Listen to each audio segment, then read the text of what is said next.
Selamat kembali ke Dunia You. Ya, hari ni kita interview pekerja kat SOM. Ya. Akak daripada mana?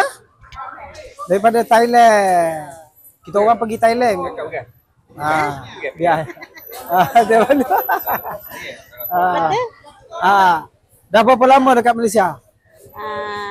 2 tahun dah. 2 tahun dah sini. Sini ya? Ya. Okey.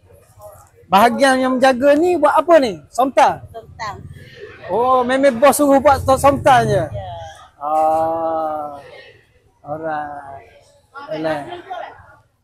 Maknanya orang luar pun datang untuk melabur, niaga. Kalau ada kepakaran masak, luar masakan dari Thailand. Sampai pukul apa buka ni? Daripada pagi?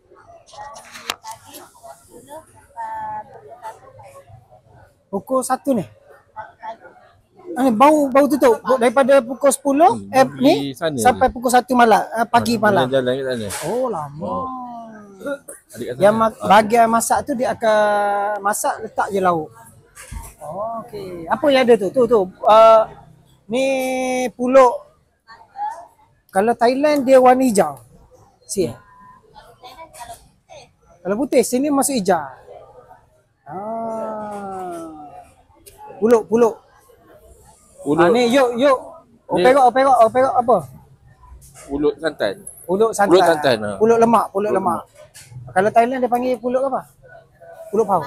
Pulut pau aja kan. Ini? Laksa. Oh, ni buat bahagian somtam saja. Dah.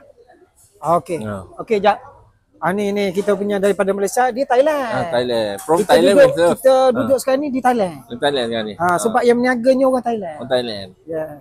Orang petani. Ya, okey, terima kasih. Okey, terima kasih.